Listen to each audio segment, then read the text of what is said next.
Good morning friends, welcome to my YouTube channel. आज study early morning study का जो challenge मैंने start किया था उसका 12वां दिन चल रहा है, 12th डेज़।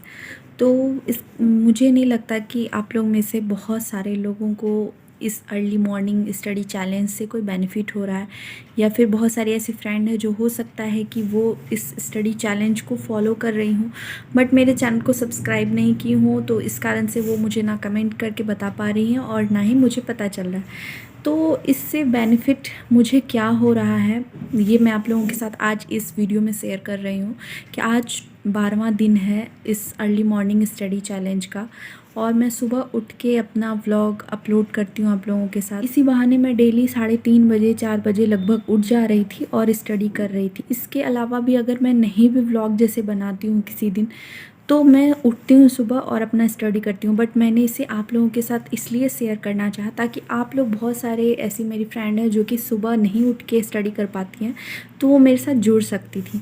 तो अगर आप लोग नहीं स्टार्ट किए हैं तो अभी भी टाइम है, आप मेरे साथ जुड़ सकती हैं।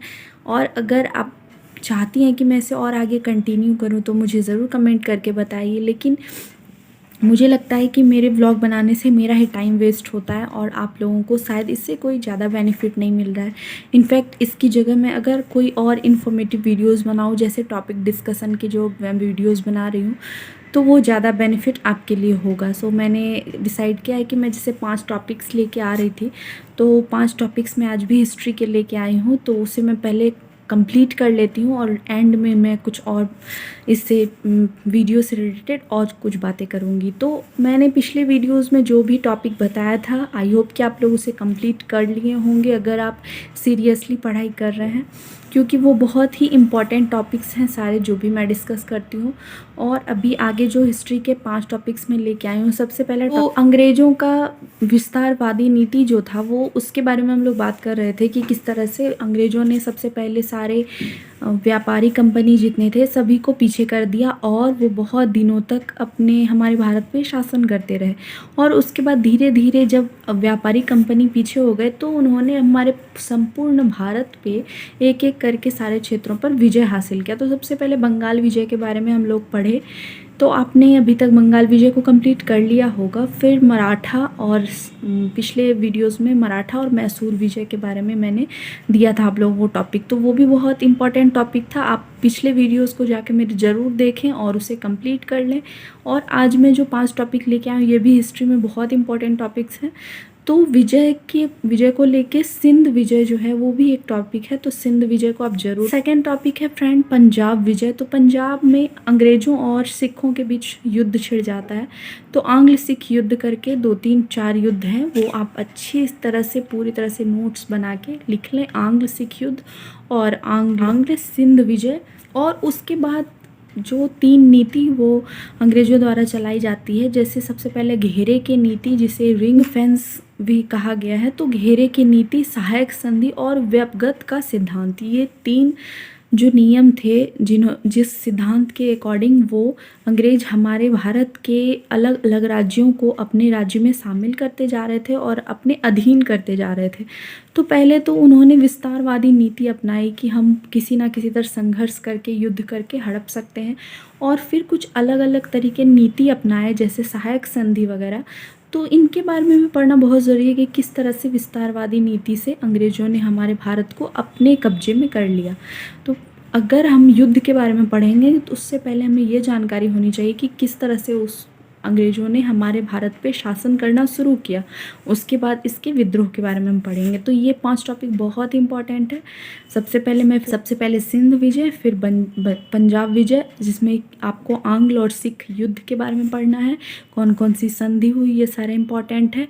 और फिर 3 तरह के नीति जैसे घेरे की नीति, व्यपगत का सिद्धांत और सहायक संधि, ये तीनों बहुत ही इंपॉर्टेंट है। तो ये सारे टॉपिक्स आप पढ़ लें। और मैं जो बोल रही थी कि लास्ट में मैं आप लोगों के साथ बात करूँगी, तो इस मैटर पे मैं बात कर रही थी कि मुझे लगता है कि अब यहीं पे मुझे 12 डेज़ तो हो चुके हैं कंप्लीट, और मेरे साथ क्या फ़ायदा हो रहा है मैं आप लोगों को बता दूँ इस वीडियो में कि मुझे तो बहुत फ़ायदा होता है सुबह उठकर पढ़ाई करने से। तो मैं वीडियो शूट करूँ या नहीं करूँ, मुझे तो हैबिट हो चुका है। मैं पहले से ही फरवरी, जनवरी, दिसंबर से ही मैं स्टडी कर रही हूँ मॉर्निंग में उठ के। तो मुझे अच्छी तरह से हैबिट हो चुका है, मैं कर रही हूँ स्टडी। तो सुबह का टाइम सबसे बेनिफिट ये होता है फ्रेंड कि आपको बहुत सारा वक्त अपने लिए मिल जाता है स्टडी करने के लिए। अगर आप कुछ और करना चाहती हैं तो वो आपको उस टाइम आप कर सकती हैं। जो आपके लिए सबसे इम्पॉर्टेंट काम है वो आप सुबह उठ के कर सकती हैं। दूसरी बात, बच्चों का डिस्टर्बेंस नहीं होता है, अदर दूसरे कामों का टेंशन नहीं होता है सुबह के टाइम में, क्योंकि बहुत सारा टाइम होता है। तीसरी बात, अगर डिस्टर्बेंस हो भी जाता है उसके बाद भी हमें वक्त मिलता है। जैसे मेरी बेटी उठ भी जाती है तो मैं उसे सुला के उसके बाद भी मुझे 1-2 घंटे टाइम मिल जाते हैं। तो इस तरह से आपको थोड़ा सा मैनेज तो करना ही होगा फ्रेंड। अगर आप लाइफ में कुछ करना चाहते हैं तो उसके लिए आपको सबसे पहले खुद को सैक्रिफाइस करने की, कुछ चीज़ों की आदत डालनी पड़ेगी। दूसरे चीज़ को आप सैक्रिफाइस नहीं कर सकते हैं जब आप मैरिड हो जाते हैं, बट कुछ चीज़ें हैं जो आप कर सकते हैं। जैसे कि आप अपनी नींद को कम कर सकते हैं। नींद तो बाद में भी आप ले सकते हैं, जैसे अप्रैल मई के बाद भी आपको लग रहा होगा कि इतना कम नींद लेने से कहीं ऐसा बॉडी पे असर तो नहीं पड़ेगा, बट आप ऐसा नहीं है, पूरे दिन आप नहीं जग सकते हैं। जैसे दोपहर का टाइम होता है, 10-20 मिनट भी अगर आप अचानक से सो जाएंगे तो वो नींद भी काफ़ी होगा पूरे दिन के लिए। और हो सकता है आधे घंटे भी सो ले, लेकिन जब आप उठेंगे तो फ्रेश हो रहेंगे। तो इसलिए इससे क्या होगा कि सुबह का टाइम भी आपको मिल जाएगा, और फिर जब आप दोपहर में थोड़ी नैप ले लेंगे तो आप पूरी तरह से फ्रेश रहेंगे। तो इस तरह आपको ज़रूर सुबह का टाइम यूज़ करना चाहिए। मुझे तो इस अर्ली स्टडी चैलेंज से बहुत बेनिफिट मिल रहा है। आप में से किन लोगों ने इसे अभी तक फॉलो किया है, ये बहुत ज़रूरी है। तो अगर आप में से कोई एक भी फॉलो कर रहे हैं तो प्लीज़ मुझे कमेंट करके बताएं। और अगर आप में से कोई फॉलो कर रहे हैं बट सब्सक्राइब नहीं किया चैनल को, तो अभी जाके सब्सक्राइब कर लें।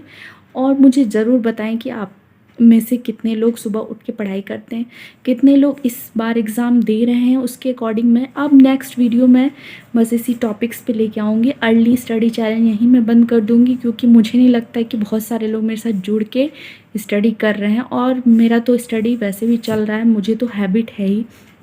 कंटिन्यू करना चाहते हैं तो मुझे ज़रूर बताएं कि आपको बेनिफिट मिल रहा है तो मैं करूँगी, बट नहीं अगर करना चाहते हैं, अगर इसके अलावा मैं कुछ और टॉपिक्स लेके आ सकती हूँ तो मैं उसे लेके आऊँगी। सो आई होप कि आपको ये वीडियो समझ में आ गया होगा। आज से मैं नेक्स्ट टॉपिक्स को लेके बस आऊँगी और नए नए वीडियोज़ लेके आऊँगी।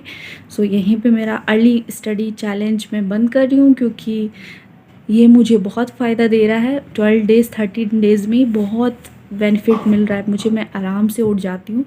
और आप भी इस हैबिट को ज़रूर फॉलो करें। So thank you friends.